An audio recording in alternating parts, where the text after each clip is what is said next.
Good morning, follow your brushers. This is Pam with Follow Your Brush. And have you wondered where I was? I know I didn't post last week, but it's not because I haven't been busy. I have been kind of dipping my brush, so to speak, into many different things. And I was going to share with you today some of my new adventures. As you know, if you haven't followed me, actually, you don't know, I'm Pam. I'm a watercolor explorer from Georgia, and I just love to play with my watercolors, and I've been actually painting with watercolor for 5 years now. So I have learned a few things along the way, but my greatest joy is exploring and finding new things and new ways to be creative. And this week I have kind of dipped my brush and pen into some ink. I do want to show you what I've been doing though the last week. This is not ink. I did do this with watercolor. I sketched this and then went over it with some watercolor and actually finished it up with some of my Kuretake because it's so opaque, gives a nice finish. This is my cat Stormy. I love this picture because we had some little daffodils out front, and I brought them in, and she was looking at me. She really wanted to eat it, actually, and I got a picture of her just looking at me behind the flower, and I just love that. So that was one thing I did this week. The other thing I did, and let me show you this one first. This is a watercolor free expression, intuitive, spontaneous, kind of as you go painting that I did while studying and working with Angela Fair. And I really love this too. This was just really fun. This was on 300-pound paper with watercolor paints. And then I also used, once I got into it, I started using my quill pen to make some lines in the paint, actually, with the paint, and I really enjoyed that as well. Then let me tell you what I've done. I purchased some inks. I got some inks from Birmingham Pen Company in Pittsburgh. That's a family-owned and operated company. They say they have all of 2 employees, and I bought some inks from them. And I'm going to show them to you here. This is Longbill Spearfish. Actually, the bottles were bigger than I anticipated. I thought they were just smaller. Violet Sea Snail. Bearing Grease. It's not actually grease, it's the color of bearing grease. Provence Lavender. I had to get that because my mother brought home some lavender when she was in Provence, Italy. Or France. Is that France? Provence. Probably France. Sugar kelp and hydrothermal spring. What I also did is I went out and bought some of these little cups at the grocery store that have lids, because what I soon discovered was that I'm great at making a mess. So I also purchased an inexpensive set of nibs and this holder. This was like $17, and it came with this little bottle of ink. It's called Magic Box, and it's black ink. And so I've been playing with that. I haven't tried any other nibs yet, but I will. Then this one, last night, I was just playing, and I went over it with, I sketched it first in pencil, and then I went over it with, I don't know what I did with it now. Thought I had it here. With a fountain pen. My fountain pen is from Lamy, and I've had this for a few years. Mainly have used it for just writing. This is black ink, and I enjoy this. I really enjoy the feel of the ink flowing. And interestingly, just an observation that I made, when I sketch in pencil, I tend to want to be more detailed. When I get to the ink, especially this type of ink from a fountain pen, or this type of ink, I find myself freer, and I don't know, it just the way it moves and on the paper, and I just really like it. So last night I was just playing and sketched this in pencil first. Then I went over it with my Lamy fountain pen and did the outlines, and I did some cross hatching, and I'm just learning the ink stuff. So I just did some of that for some values. Then I let it sit a minute, and then I went over it with just a damp brush with just water and just kind of let it play together. And I was really, really pleased with the results. So that's my results for my little water-soluble ink. Now today, I have been waiting to come and do this with some of the other colors, but I wanted to make sure I had it set up correctly so I don't make a bigger mess, which I tend to do. So I have some water, I have a rag, I have some extra nibs if I want to play with them, and I put my colors in these little containers with an eyedropper because it doesn't take much, and labeled them on top with some tape. So we're gonna play and see what we can do. The pencil that I have here is also water soluble. It's a Derwent Graphitone light wash, and I like that sometimes when I'm painting because I can sketch and then not worry about it. It's just gonna go into the painting. It'll dissolve. I won't see my pencil marks.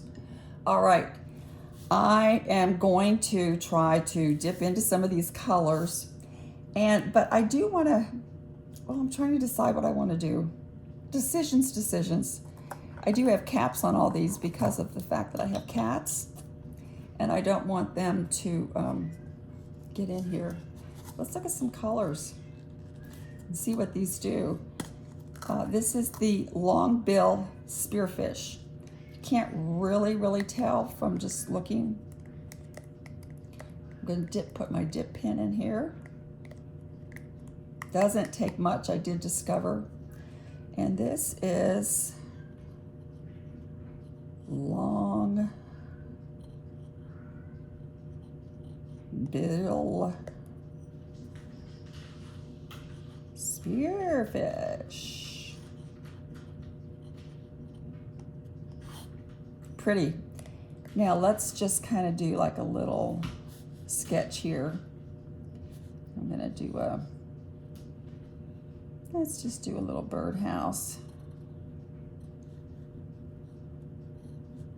And then we'll come back over it and see how it does when I add some water to it. And this probably could, now see, I'm starting to get fussy. I'm just doing this for explanation purposes, so I don't need to get super fussy. But there's my long bill spearfish, and I'm gonna clean my brush, not my brush, my pen. I'm gonna put the lid back on this so my cats don't get on it or in it. This next one is Violet Sea Snail. Also very pretty. Okay, I picked this up by mistake, but let's go ahead and try it. This is one of my bamboo quills. Let's play with that for a second. Ooh. Gives a different, let me see if I can use it on its side too. I can.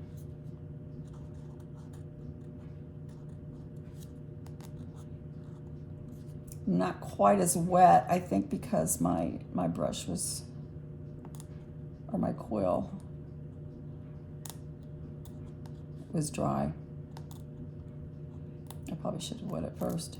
So see, I've got actually got some splatters because the quill is kind of coming off a little bit. Let me see if I can actually draw a snail.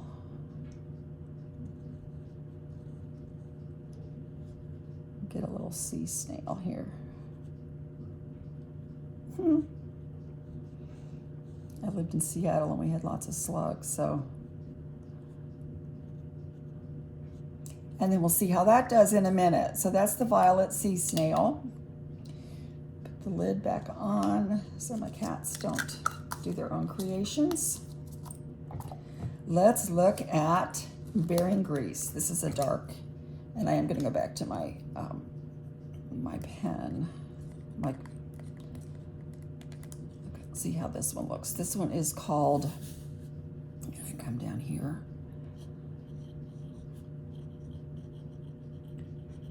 One thing I enjoyed about the fountain pens is it kind of took me back to my youth when we used to use fountain pens when I was growing up. This actually has a green tone. Let's see what we can do for bearing grease.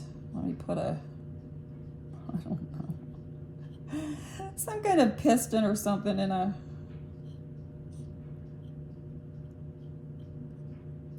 I actually don't know what I'm doing. I'm just playing. So let's put some type of a, you'll see how my water turned green with that one. So that's actually a green.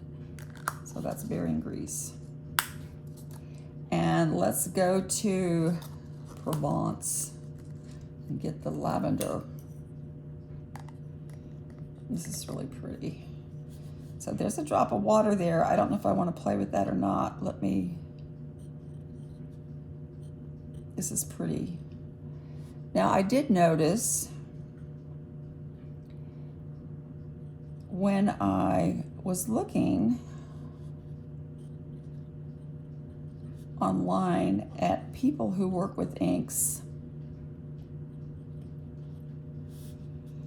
that just like those of us who, that's kind of interesting,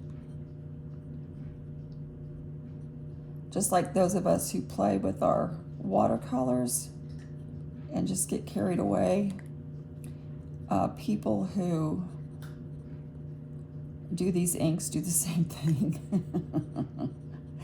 That is a big deal, and people really get into it, and all the different, you're gonna see swatching videos and everything else, just as we do with our ink colors. My intention was actually not to get that intense into the inks, but yeah, I just want to play with them, and I want to incorporate them with my watercolor paintings like I did with that black one last night. This one is called Sugar Kelp. This is a pretty color.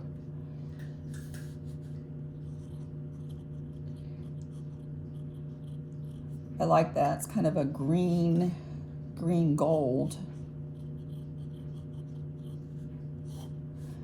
And I think of kelp as kind of being like a seaweed thing. So we're just gonna do some seaweedy stuff. And then we'll play with that and see how that comes out. All right, seaweed kelp. And then my last one here is hydrothermal springs. Hydrothermal springs. And like I said, I got these from Birmingham Pen Company. I like this color.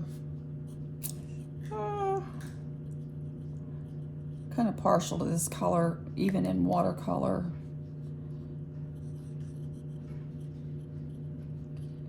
And having lived in Western Pennsylvania and gone to a pond there where we used to go swim,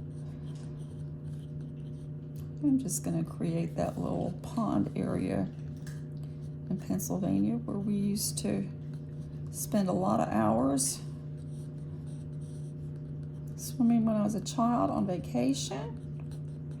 This is hydrothermal springs. Very, very loose, very interpretive. Now my next step is to come back with a damp brush, and let's see what these will do. I have some brushes here that I got online. These are from the, I don't know, I just got these online, inexpensive Fumi in China. I think they're supposed to be sable, but I wouldn't count on it. I don't know. But let's go back over these. Now this has been sitting for a while. We're going to go back to the first one and just see what kind of results we can get by adding some water. Maybe it has sat too long. I don't know. But no, it hasn't. Okay, I really like this.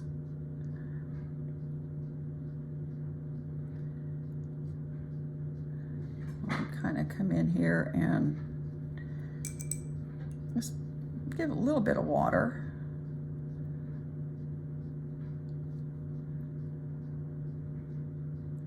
Just using the ink that's already on there. I'm not re-dipping. Just trying to see what I can get with what I already have. That's really pretty. I like that. Now see, I could see how I could use this in a watercolor painting, don't you? Just to really, and we can even blend it out a little bit. Bring some shadows like we would with watercolor. Bring this down here a little bit, make this side a little darker. So I really think I'm gonna have fun. So that's longbill spearfish. Let's see that color. It's a very pretty blue. Let's go to the violet sea snail. Now this one I kind of messed up a little bit because my quill was dry, so parts of it were breaking off as I used it, my bamboo quill. Let's see what we can do to make a little sea snail here and get this color to release a little bit. I do have some water underneath here, so I'm going to take advantage of that and let that just kind of play. So there you go. I like that too. So I can really see how this will be fun in my watercolor paintings. And I like how that's drying. Let's go to the sugar. Oh my goodness, this is almost neon. You see that? Sugar kelp. Like I said, it reminded me of seaweed. So let's just kind of drip some water in here and make some seaweed. Now my original lines have not totally disappeared. So I think that will depend on how much water. I did lose the S in that up there. That was maybe too much water. Let me come down here to this bearing grease. And this too, look at that. That is green.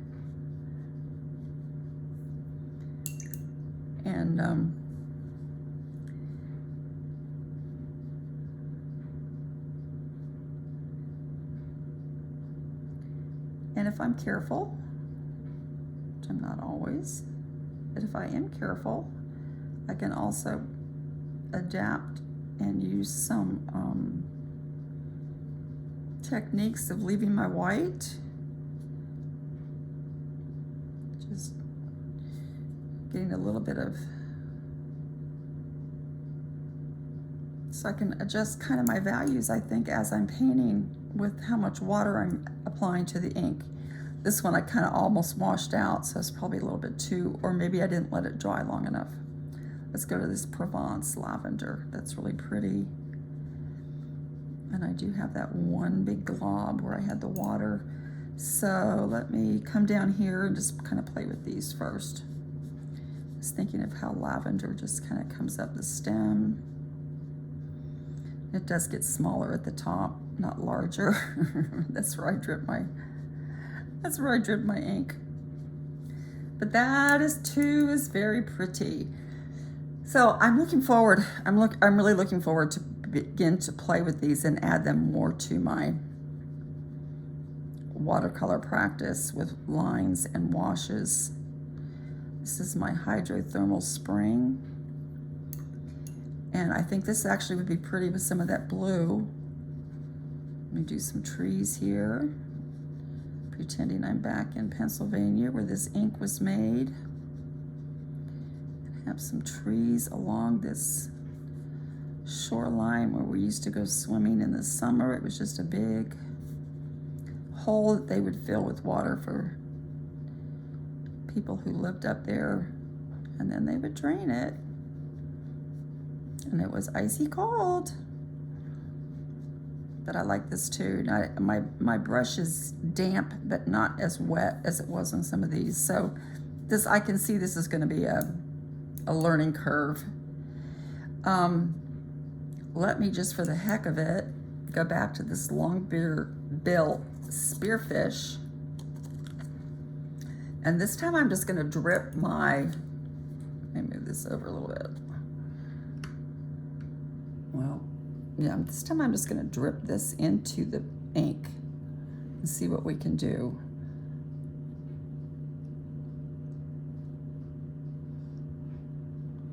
And again, I'm going to do my little birdhouse.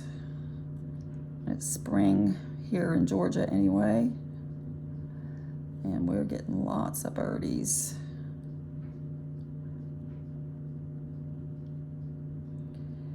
So we are seeing the birds. Actually, let me do a little bit darker on the outside. And kind of an opening here where the birds can come out. So that's kind of fun too. Let me just kind of give some hints of some value.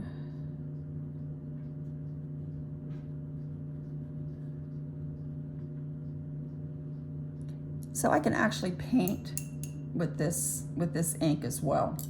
So that, to me, that's really fun. That's really fun. I think I'm gonna like that.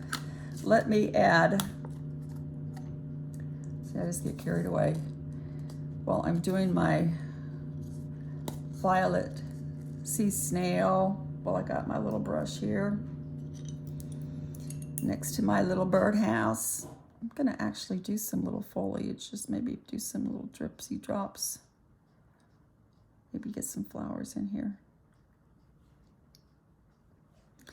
So I am exploring ink this week. Maybe you have already gone there. Maybe you already do this and you enjoy it. Let me know. Let me know your favorite way to play with your inks. If you just use it for writing, or if you enjoy it for incorporating it into your watercolor. Let me know what you do and how you enjoy it. I'd love to hear. Let's get some foliage in here. Some little lavender. I'm just playing, but that's, you know, I can't really get going without playing some. Let me come over here to my Provence lavender, which is a little bit lighter, and see what I can do with that, and add some more lighter colors here. Yeah, a little different colors in my, actually kind of maybe come in here with my, do that to my birdhouse. So I think this is going to be fun. So there are more ways than one to paint. Enjoy what you're doing. And one of them I am discovering is ink.